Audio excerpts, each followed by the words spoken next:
अस्सलामुअलैकुम वरहमतुल्लाहि वबरकातुहू। दोस्तों, इस्लाम में पड़ोसी के हकूक़ और पड़ोसी के साथ हुस्न सलूक का कैसा हुक्म है, क्या हुक्म है। हम जो मुसलमान हैं, जो एक ही मुल्क में रहते हैं,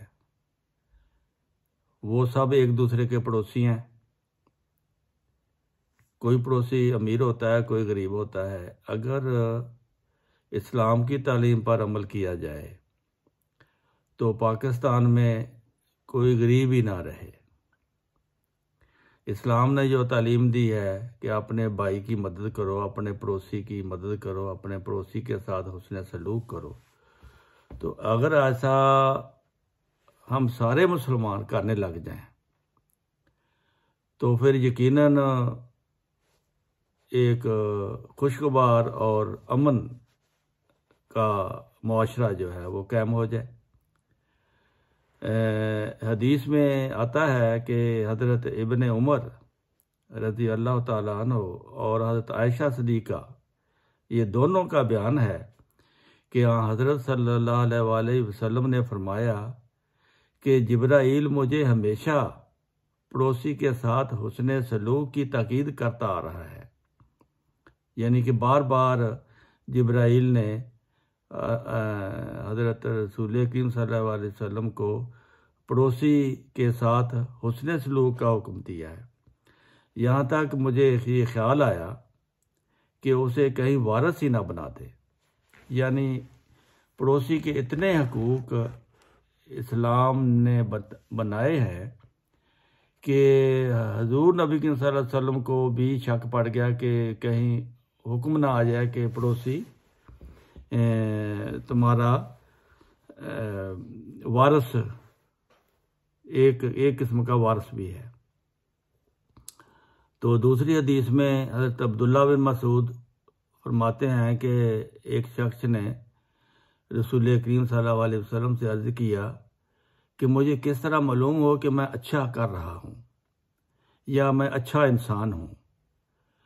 तो हुजूर ने फरमाया, तुम अपने पड़ोसियों को जब ये कहते सुनो कि तुम बड़े अच्छे हो तो समझ लो कि तुम्हारा तर्ज अमल अच्छा है, और जब पड़ोसी तुमको ये कहें और तुम सुनो कि तुम बुरे आदमी हो तो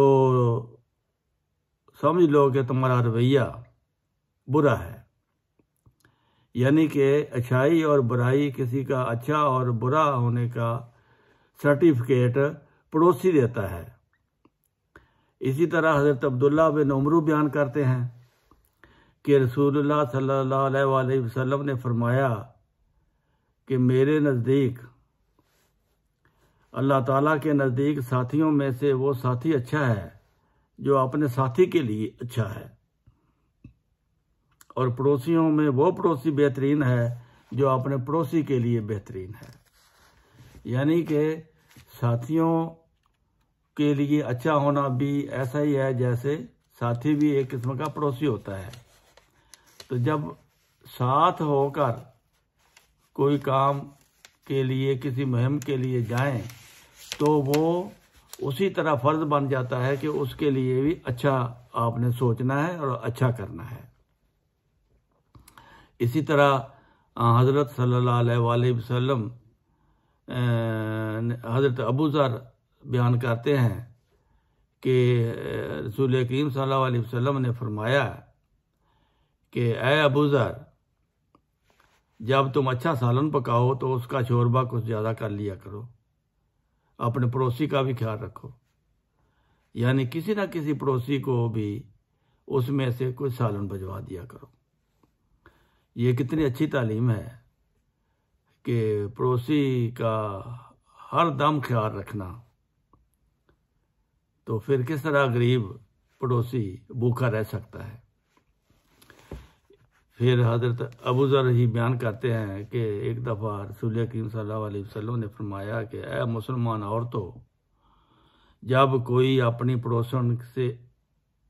अपनी पड़ोसन से हकारत अमेज़ सलूक ना करे ये तकबर अमेज के हम खाते पीते हैं, वो गरीब हैं, इस तरह का अपनी पड़ोसी के लिए ख्यालात ना रखे। अगर बकरी का एक पाया भी किसी को बेच सकती हो तो बेच दिया करो, इसमें कोई शर्म की बात नहीं है। फिर हज़रत अबू हुरैरा बयान करते हैं कि नबी करीम सल्लल्लाहु अलैहि वसल्लम ने फरमाया कि जो शख्स अल्लाह ताला और आखिरत के दिन पर ईमान रखता है, यानी सच्चा मोमिन है,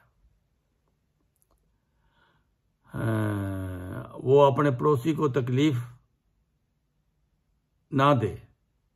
जो शख्स अल्लाह ताला और आखिरत के दिन पर ईमान रखता है, अपने मेहमान का एहतराम करे। जो शख्स अल्लाह और आखिरत के दिन पर ईमान रखता है, वो भलाई और नेकी की बात कहे फिर खामोश रहे, यानी नेकी की बात कहकर फिर खामोश हो जाना। इसी तरह रसूल करीम सल्लल्लाहु अलैहि वसल्लम ने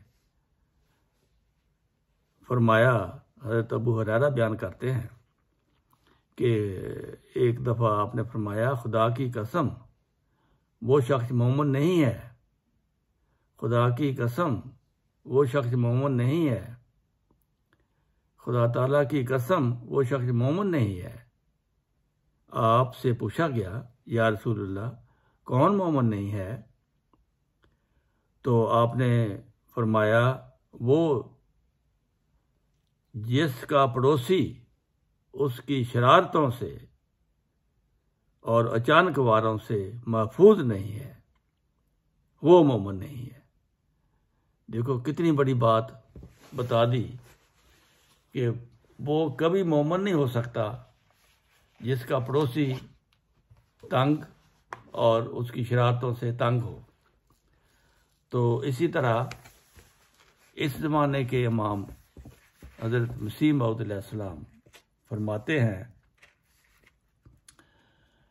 जो शख्स अपनी अहलिया और उसके रिश्तेदारों के साथ नरमी और एहसान के साथ मुआशरत नहीं करता, वो मेरी जमात में से नहीं है। और जो शख्स अपने हमसाया को अदना अदना खैर से भी महरूम रखता है, वो मेरी जमात में से नहीं है। जो शख्स नहीं चाहता कि अपने कसूरवार का गुनाह बख्शे और कीना परवर आदमी है, वो भी मेरी जमात में से नहीं है। हर एक मर्द जो बीवी से या बीवी खामद से खयानत से पेश आती है, वो भी मेरी जमात में से नहीं है। जो शख्स उस अहद को जो उसने बैत के वक़्त किया था किसी पहलू से तोड़ता है, वो मेरी जमात में से नहीं है। जो शख्स फिल वाक़या मुझे मसीह मऊद और मेहदी नहीं समझता, वो मेरी जमात में से नहीं है। जो शख्स अमूर मरूफा में मेरी अतायत करने के लिए तैयार नहीं है, वो मेरी जमात में से नहीं है।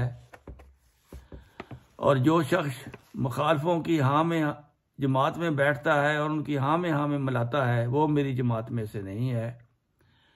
यानी हर एक जानी, फासक, शराबी, खूनी, चोर, कमारबाज, खाइन, मुर्तशी, गासब, जालम, द्रोगो, जालसाज और उनका हमनशीन और अपने भाइयों और बहनों पर तोहमत लगाने वाला और अपने अफ़ाल शनिया से तौबा नहीं करता, ख़राब मजलिसों को नहीं छोड़ता, वो मेरी जमात में से नहीं है। ये सब जहरें हैं, तुम इन जहरों को खाकर किसी तरह बच नहीं सकते। तारीकी और रोशनी एक जगह जमा नहीं हो सकती। हर एक जो पेज दर पेज तबीयत रखता है और खुदा के साथ साफ नहीं है, वो उस बरकत को हरगज़ नहीं पा सकता जो साफ दिलों को मिलती है। क्या ही खुशकिस्मत वो लोग हैं जो अपने दिलों को साफ करते हैं और अपने दिलों को हर एक आलूदगी से पाक कर लेते हैं और अपने खुदा से वफादारी का अहद बांधते हैं, क्योंकि वो हरगिज़ ज़ाया नहीं किए जाएंगे। ये है आज की तालीम। इतना ही अगर हम याद कर लें तो हमारी ज़िंदगी के लिए बहुत बेहतर होगा। अस्सलामु अलैकुम व रहमतुल्लाहि व बरकातुहू।